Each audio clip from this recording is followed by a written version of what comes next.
Welcome back. Let's start off with a review of what we talked about last session. We examined how the body talks back to the brain, and in particular looking at the hypothalamus's role in influencing our appetite and our eating behavior. We also examined how we regulate our weight, looking at such items as the set point, or sort of like the weight thermostat, and metabolism, and how they play a role in being able to modify or regulate our current weights. We also examined the role of taste preferences, seeing there are very important aspects of taste preferences based on things like culture. We then examined situational influences on eating. For example, are you eating with friends? Are you at a buffet or serving size? And finally, we ended up talking about the biopsychosocial influences on eating behavior.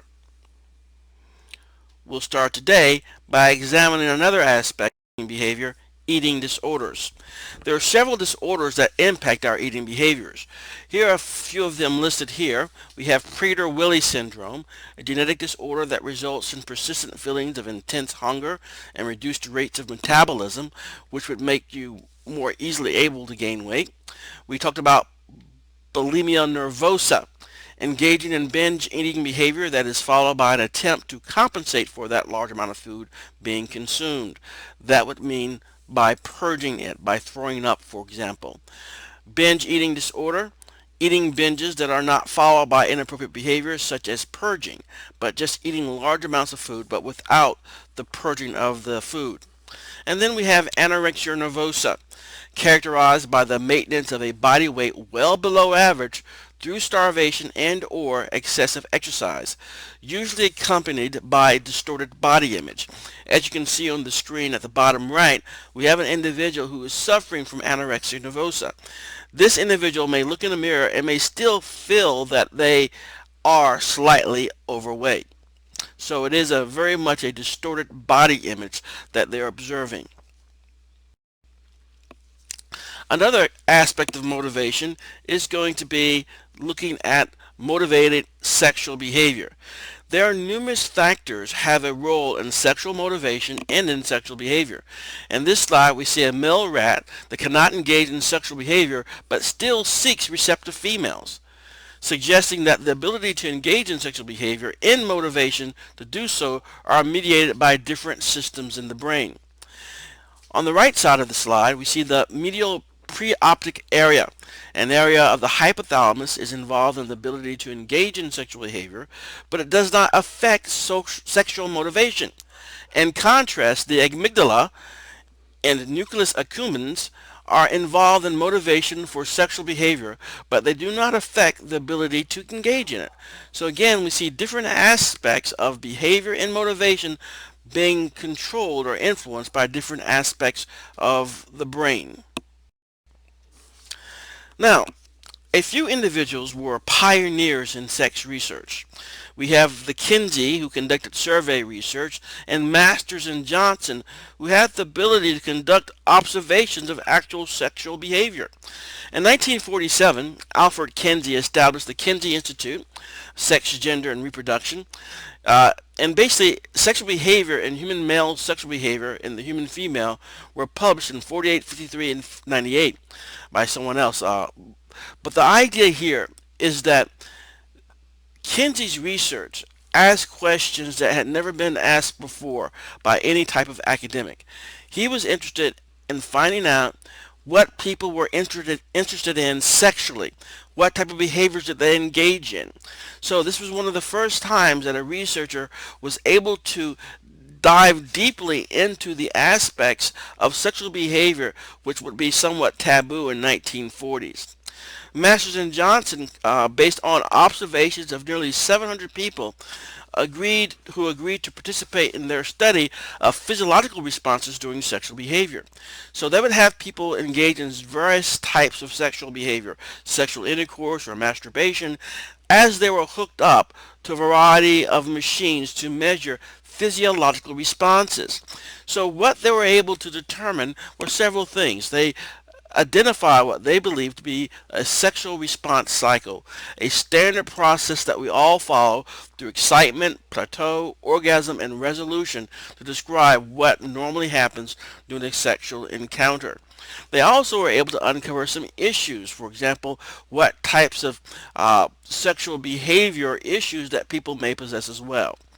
So these individuals were very much ahead of their times in a sense by allowing them to do research in areas that at the time, the 1950s and 60s for Master and Johnson and 1940s for Kinsey, were very much taboo and public. Another area of motivation deals with arousal or seeking optimal arousal. This has nothing to do, by the way, with sex. This is just your interest, your curiosity, those types of things. So seeking optimal arousal.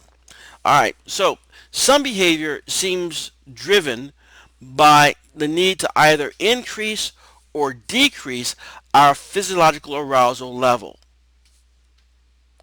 Curiosity, as with kids and these monkeys that we see here, may seek stimulation to reach an optimal arousal level. So when they get involved in doing something, be they monkeys or kids, they're trying to get something to engage themselves in, to increase their arousal level in some way. They need to ratchet it up in order to feel more comfortable. A hunger for stimulation and novelty makes humans infovores, seekings or seekers of knowledge. So we see this is a key thing. That is one of the reasons that explains why kids are so curious. They want to know things. It's part of the way in which they arouse. They are stimulated by getting this knowledge and this information. So some people may be more motivated to do this than others. Again, it is a way to which motivation sort of reveals itself by seeking this level of arousal. So, performance and arousal level also has a connection. What happens when we succeed at raising our arousal levels? Well, according to the Yerkes-Dodson law, arousal levels can help performance, but too much arousal can interfere with performance. For example, taking an exam, you need to have moderate arousal might be best. If the arousal is too low, performance seems to suffer.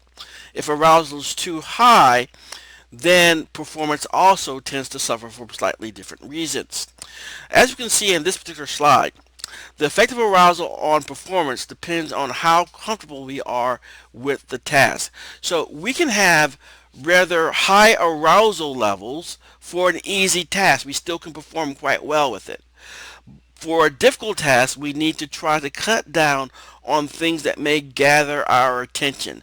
So, for example, if you are having difficulty with a particular math problem you didn't think was going to be that difficult, you may turn your radio off, okay, which you're using for self-stimulation, because the task has become more difficult. So you lower your arousal level so that your performance can be increased. So the concept of optimal arousal in relation to performance on a task is depicted here. So in the slide on the left, we see boredom or apathy or sleep with low arousal level and high anxiety with the high arousal level. Optimal level of performance is usually going to be in the middle.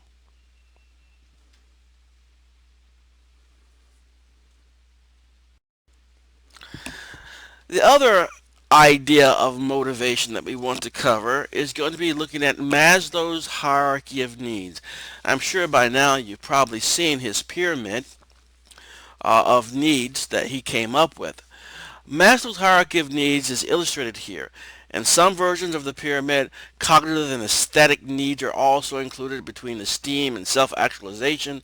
Others include another tier for self-transcendence. But Abraham Maslow proposed that humans strive to ensure that basic needs are satisfied. Then they find motivation to pursue goals that are higher on this hierarchy. What it comes down to, if we look at the pyramid here, at the very base, we have physiological needs.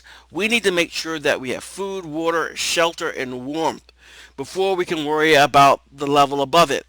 So only when the physiological needs have been met can we worry about security needs, safety, employment, assets. And only when that has been met can we worry about social needs, family, friendship, intimacy, belonging, and so forth. At the very top of this pyramid, we have self-actualization. The basic premise behind that is simple. The notion is when you become self-actualized, you are being the best version of you that you can be. You have met your potential. And as mentioned earlier in this slide, there's also one that goes beyond that called self-transcendence. And that basically is the idea that you see there are things beyond you more important than yourself. So when someone goes to the self-transcendence level, we can imagine they can do things that say they may sacrifice themselves for a cause, for example. They see that need as more important than the simple self. The other motivation that is very important to us is the need to belong, or a need for affiliation. So what do people need besides food and sex? They need a social life, according to Aristotle. According to Alfred Adler, they need community. In the Middle English, to be wretched or wretcha means to be without kin nearby. So we see from these examples, there is a long-going belief that we need to belong. We need to be affiliated with other people.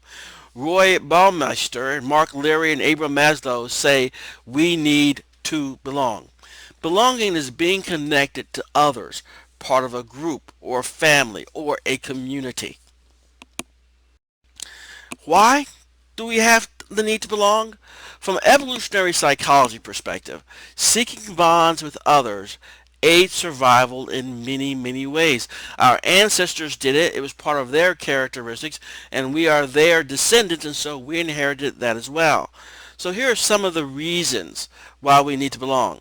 Keeping children close to caregivers, mutual protection in a group, cooperation in hunting and sharing food, division of labor to allow growing food, and of course, emotional support to get through crises.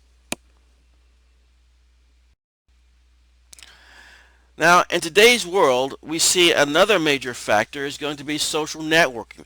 It is a way to which we're able to connect with people in some fashion. So, do updates and tweets build connection? The use of social networking can become a compulsion to some, sacrificing face-to-face interaction and in-depth conversation. Research shows portrayal of oneself online is often close to one's actual sense of self. Of course, there's going to be some fudging, some would say, but research indicates how we portray ourselves online can often be very close to our own sense of self. Research shows online social networking is associated with narcissism or self-centeredness, less connection to neighbors, more connection to people who share our narrow interest and viewpoints. So that can lead to polarization. But there are some positive benefits to social connection using social media. It can help maintain friendships which have been established in more traditional ways. But again, as with all things, it needs to be done in moderation, or it can become an addiction. So the other one that we want to focus on here is need for achievement. What is our motivation to do well in our jobs? Is it just a desire for belonging and gaining income to meet basic needs? Not always. Humans in many cultures seem to have an achievement motivation, a desire for accomplishment of goals, being able to do well, mastery of skills, meeting of standards that have been set or established for you, to control our resources, and those types of things there. So the idea of motivation and need for achievement is a very powerful one. Some people will have a high need for achievement, some people have a low need for achievement as well. Here are some of the perspectives on motivation that we just covered. We looked at instinct theory, or the evolutionary perspective. Looked at drive reduction theory. We looked at arousal or optimization theory and the hierarchy of needs and motives. There are different ways of thinking of the way motivation works, all of which relate to push of biological processes and the pull of cultural social forces and ideals.